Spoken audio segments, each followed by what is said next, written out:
Hello everybody, welcome to my presentation. My name is Christopher Zimmer and I'm doing this presentation as part of CS 6263. This is my paper presentation for Georgia Tech for the spring 2019 semester. I'm going to be talking about an interesting paper, I hope, for everybody, that is titled Grid Shock, Coordinated Load Changing Attacks on Power Grids. This paper was written by Dabrowski, Johanna Ullrich, and Edgar Weippl. They are from SBA Research in Wien, Australia. And this paper was presented at the annual Computer Security Applications Conference in 2017. So to start with, I'll give an overview of what I'm going to be talking about. I'll give a brief introduction, mainly about power grids.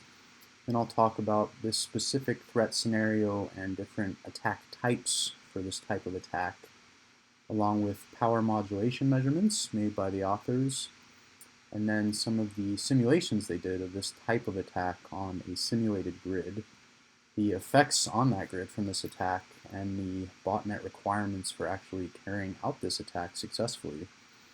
And then I'll talk about possible defenses against these types of load-changing attacks.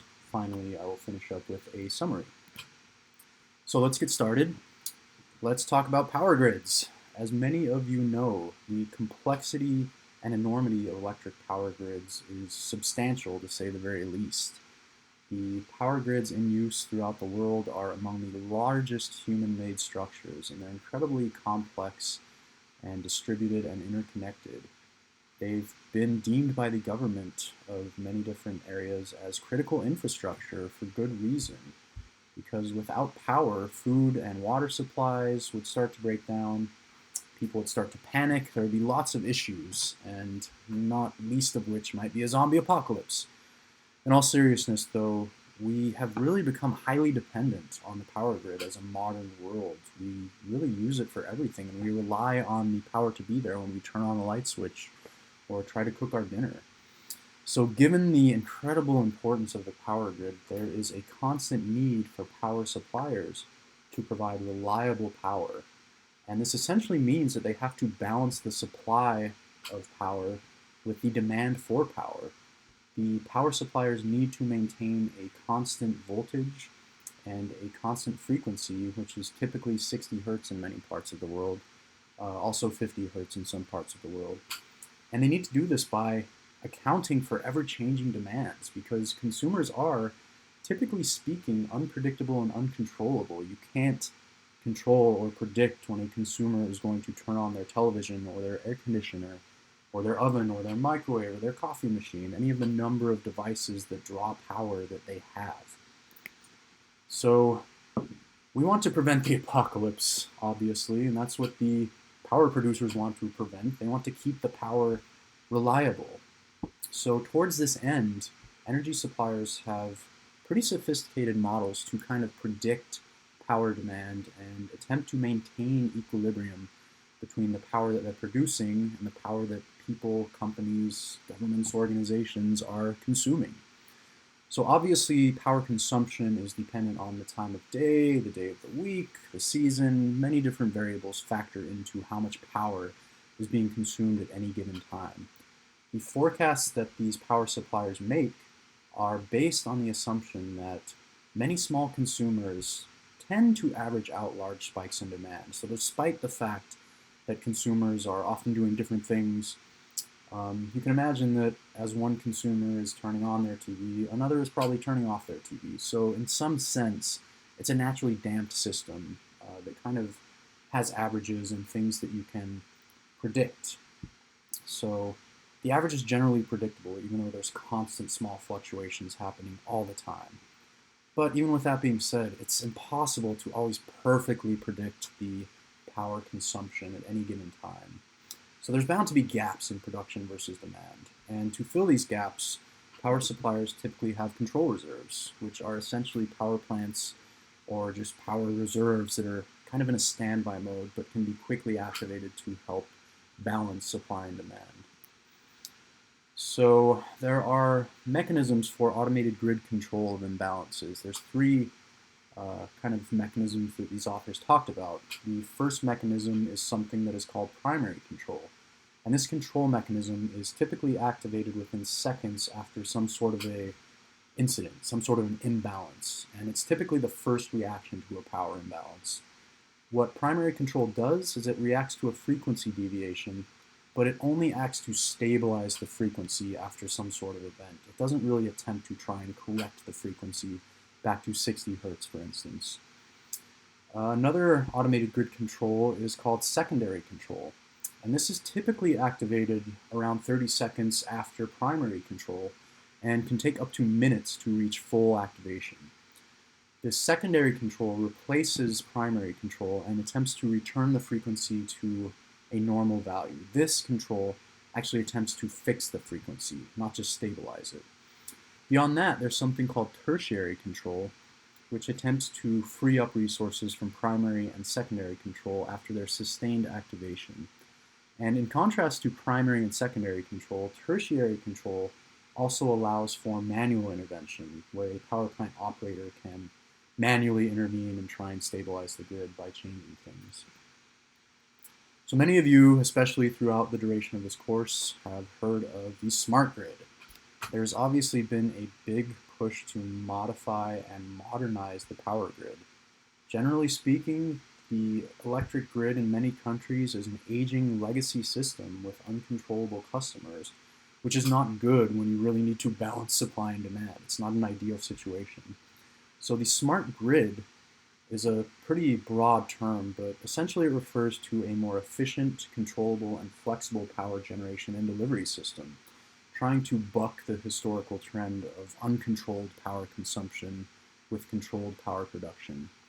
So there's a lot of different things that the smart grid encompasses, but some of the main things that are part of the smart grid are smart metering, storing of extra power, and automatically turning on and off appliances during periods of high demand, using smart appliances as they're called, really networked appliances, Internet of Things type devices. So even with this push to kind of modernize the grid and make it more controllable, there's still a lot of legacy equipment and controls that are in use in power grids throughout the world. So is the grid, or the smart grid for that matter, attackable? As many of you know, the answer to this is yes. There's a huge attack surface here. So an attacker could theoretically attack a large number of networked smart grid devices to attack the grid and cause large power demand fluctuations, because with a smart grid comes a whole slew of networked smart grid devices that control power consumption and appliances. There's lots of entry points, lots of attack points and vectors for attackers to exploit. But an attacker doesn't even have to rely on the advanced connectivity of the smart grid, parts of which may not exist yet because the smart grid is still something that's being fully borne out. It still hasn't fully flowered yet. But an attacker can already utilize the huge number of internet-connected devices that exist throughout the world that just simply draw power. They can utilize these already existing devices that aren't necessarily a part of the smart grid to attack the grid. Things as simple as computers and TVs and printers or thermostats that happen to be networked. These can all be used to essentially modulate power demand. So how can we kind of use this to destabilize the grid? How can we use TVs and printers to destabilize the grid? If there are large and relatively fast fluctuations in power demand, this is what in essence will destabilize the grid, because power plants are not able to maintain equilibrium under conditions of kind of quickly changing loads in power, quickly changing power demands. So if they're quickly changing power demands, there can be many effects that will happen as a result of this. There can be load shedding, which is intentional cutting of power to certain parts of the grid, be it homes, neighborhoods, cities, factories, whatever. There can be disconnection of power plants, disconnection of transmission lines, or the split of one synchronous grid into multiple areas as a result of large power fluctuations. An imbalance in supply versus demand essentially causes a deviation of frequency, which is typically the primary indicator that there's some misbalance between supply and demand. And if you think about it, the physics of this kind of makes sense. Typically, generators that make power, whether they're being spun by coal-fired steam plants or nuclear reactors, whatever it may be. Typically, it's generators that are producing electricity, and these are large spinning turbines that are generating our power. So the grid is somewhat coupled to the motion of these turbines. So if supply is greater than demand, you get a higher rotational speed of these turbines, which leads to a higher frequency. And if supply is less than demand, you get a lower rotational speed, which leads to a lower frequency. And shown here in this table in the bottom right is the German emergency routines for under-frequency conditions of their grid. So they typically run with a grid frequency of 50 Hertz, not 60 Hertz, just to clarify. That you can see that even relatively small changes in frequency will automatically trigger actions on their grid to try and stabilize the frequency. So even a drop of 0.2 Hertz to 49.8 Hertz will cause alerting, activation of additional power plants, and possible shedding of pumps. If the frequency decreases by 1 Hertz down to 49 Hertz, you'll start to see load shedding of 10 to 15% of the total load, which is automatically triggered. If you go down by another 0.3 Hertz to 48.7 Hertz, you will shed a further 10 to 15% of the total load.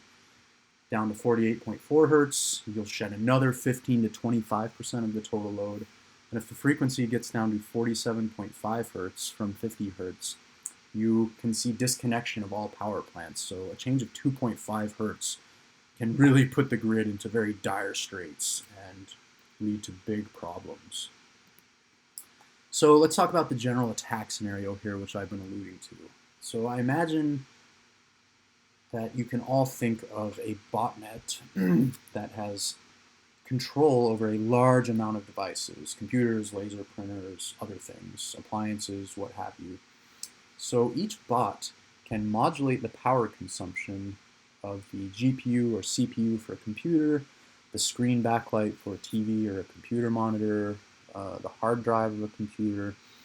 It can modulate the power of laser printers, and laser printers in particular are relatively large consumers of power due to the high temperatures necessary for fixating the toner to the paper. So these can be leveraged as well. Many different devices can be leveraged that are networked and hackable. And what you may be thinking is that, well, each one of these devices doesn't actually take that much power. This is certainly true. It's maybe, hundreds to thousands of watts that are being used by each of these devices. But if you imagine a very large number of them, this can add up to a very large power consumption fluctuation if you coordinate modulation of power demands for many of these devices. If you add all of them up, it can be a really big change in power demand if you modulate them in time. So an attack can be considered successful if one of the following occurs. If customers or power plants become disconnected from the grid, you'll see load shedding due to frequency deviations caused by an imbalance between supply and demand. Or it can be considered successful if transmission lines start to become disconnected, which is essentially overload protection kicking in. So there are 3 different attack types that these authors talked about that can be employed for these types of power modulation attacks. There's a static load attack, a dynamic load attack, and an interzone attack. And I'll talk about those in more detail, starting with the static load attack. In this attack type, the attacker essentially increases the power consumption of all of the bots to the maximum. And what happens is that the power production system can't react quickly enough to meet that demand. So this will trigger a shortage in supply, which will trigger a frequency deviation, and even a brief violation of the frequency thresholds will start to trigger load shedding, as we saw a few slides back with that table. And to further amplify this attack, the attacker can enlarge the amplitude of load changes by piggybacking on already present power spikes and oscillations that are just kind of typically happening in the grid on a day-to-day basis, hour-to-hour basis due to differing demands. So they can piggyback on this and use that to kind of amplify their attack. This attack type targets the primary control. A dynamic load attack is when the attacker kind of exploits the fact that there are control loops trying to match production and demand. And control loops, as many of you know, can often tend to over or undershoot when they're trying to feed back on something or react to changes. So the attacker can actually exploit this fact. The attacker can measure reaction times and modulate power consumption so that the highest production peak is met with the lowest demand and vice versa. And what this means is that the attacker essentially monitors the frequency of the grid as they're reacting to the grid's reactions. So for instance, an attacker might increase the load of a bunch of devices that are networked that they're using a botnet to control. They'll wait for the grid to react to that. They'll wait for primary control to really kick in and really bump up the power output. And once that happens and power output is at its maximum, then they all of a sudden decrease the power draw of all these devices just as the grid has started to ramp up to compensate for that. And then the grid again experiences a huge misbalance because now it's providing way too much power. So there's this kind of tug of war with the grid, and it amplifies the attack effects. And it's essentially using the grid protection schemes against themselves, and it's making things worse. These protection schemes are essentially making this attack worse. The attacker may even find a resonant frequency that further amplifies their attack. So the dynamic load attack type of attack actually targets the behavior of primary control. The third attack type is something referred to as interzone attacks. And in this attack, the attacker aims to trip tie lines that are connecting different areas by putting large loads on them. So an attacker can find a line operating near maximum, and providers often actually publish their line state on the web, which seems like a bad idea to me, but that's something that some providers do. So that information can be used. And the attacker would essentially increase power consumption in the target area of that line, say zone 1, let's call it, looking at this picture at the bottom right. And then they would wait until the secondary control equalizes production between zones 1 and 2. At that point, they would invert the modulation between the zones, recreating the imbalance with reverse sine, which again triggers a substantial compensation current over the transmission lines. And they will kind of just repeat this until a tie line trips itself from overcurrent. So let's talk about botnets a little bit. A botnet, as many of you probably know, is a set of hijacked computers on the internet that can perform tasks on behalf of the botnet owner. So botnets historically have been used for spamming or denial of service attacks, mining cryptocurrencies, online fraud, various things. An attacker can actually buy botnets. There was a 2013 report, according to the authors, that cited $1,000 for 10,000 US based bots.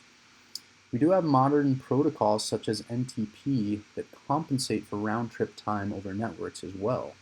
So attackers can actually leverage this to synchronize their botnets, and there's some level of synchronization necessary to actually carry out these attacks because you're modulating power demands in time. So you need to synchronize these devices, and you can use NTP for that.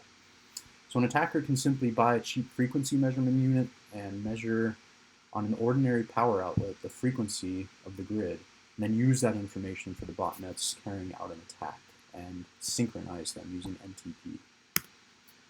The authors did some power modulation measurements of various devices that could theoretically be used for this type of attack, and they measured essentially how much power can be utilized by these devices, essentially the change in power that these devices can have measured between the wall outlet and device. So they produced a table showing a bunch of devices here at the bottom of the screen, essentially showing the delta load that these devices can exhibit when they're controlled by an attacker. So it's essentially the difference between kind of the device idling and then the device kind of full power, full bore, being fully utilized. And they did it for several different types of computers with different processors, kind of low end to high end, different screens and monitors, laser printers, and then various appliances, air conditioners, thermostats, ovens, refrigerators, and kettles. And you can see in this table that some of these devices will only change their power demands by a few watts, but some can change by 1,000 to 1,500 watts. A smart kettle, for instance, or a laser printer can have a delta load of 1,300 watts. So these authors simulated this type of attack on the grid. Obviously, you don't want to test this type of attack on a real grid because it can have pretty significant consequences. So what they did is they developed a MATLAB model using the European synchronous grid as a simulated target. They determined that 4,500 megawatts of additional load would be sufficient to destabilize this particular grid. Then they came up with kind of different mixes of devices that they could use to kind of determine a range of number of devices that could carry out an attack successfully. And that's shown down here in the table at the bottom of the screen, kind of showing different mixes of devices where you're using either just kind of computers themselves, or you're using computers plus different thermostats and ovens and refrigerators and kettles, different kind of Internet of Thing devices. And what they found is that anywhere from 2.5 million to 9.8 million devices can be used for a successful attack. It seems like kind of a large number, 10 million devices, and it's only a rough estimate, but it is well within the reach of current real-world botnets. So you could feasibly carry out an attack like this. It's certainly within the reach of real-world botnets. And you have to consider that the number of connected computers and internet-enabled devices is only going to increase in the coming years. So there's going to be more and more options in terms of devices that can be used by botnets to do attacks like this. So it's going to make it even more feasible to be able to coordinate an attack using a large number of devices. There are some attack variations. As I briefly alluded to earlier, the attacker can utilize inherent grid vulnerabilities. For the European grid in particular, there are additional grid inherent resonances that are known for that grid. So those can be exploited to amplify an attack. And although this simulation was based on causing major power disruptions, an attacker could also simply just aim for economic damage, which may be invisible to the end customer. There could be short-term costs due to power suppliers activating and deactivating reserves unnecessarily because of these attacks, or long-term costs due to power suppliers allocating additional reserves as preparation for future attacks because they've seen what these attacks can do and that they need to have better reserves. So there can be economic impacts from this as well. So that attack could be used for that instead of simply just trying to cause power disruptions. In terms of defending against this type of attack, one option is that you can have smart meters with kill switches. So these would be smart grid, smart meters that can essentially remotely disconnect consumers from the grid. But these types of meters are rare. Many meters are read-only and don't include a remote power switch. Meters with that type of switch are more expensive, and some nations have completely opted out from having such functionality. And even if you had those switches widely deployed, you'd still need good modeling and detection of attacks to be able to effectively utilize these switches and cut off consumers in a manner that was consistent with an actual attack. Another option is just having generally better security for all network devices. This is obviously vague. It's a very general defense, and it's very difficult to implement. Just to make everything more secure is very difficult to do because there's so many devices out there. Lastly, there can be grid updates. You can have more resilience in the grid, more reserves. You can have faster acting reserves and control feedbacks. But implementing changes like this would be incredibly expensive. And fixing things like this would really rely on updating a critical infrastructure system. And these systems for these critical infrastructures are always in use. You can't really just take the whole system down and upgrade it all. You really have to do little tiny pieces at a time. So it's hard to really make the grid more resilient as a whole. And there's a lot of the parts of the grid that are legacy systems that are very vulnerable to attacks, and it's hard to remedy that. It's very costly, and it's very difficult. So in conclusion, the authors talked about an attack that uses coordinated changes in device power usage to destabilize the power grid. And the load modulation that they investigated really outperforms the grid's ability to match production and consumption in this type of attack, which destabilizes the grid. They simulated the impact of load attack on grid stability and found that roughly 2.5 to 9.8 million devices could sufficiently destabilize the European grid. These findings, although a result of simulation on the European grid in particular, are applicable to all AC power grids worldwide, and the attack would theoretically work on every such grid. It's unfortunately very difficult to defend against this type of attack due to the large-scale distributed nature of the grid. So it's a very difficult attack, and it's very interesting. Thank you everybody for watching my presentation. I hope you enjoyed it. Please feel free to ask me any questions on Piazza, and I'll get back to you and try to give you an intelligent answer. Thank you.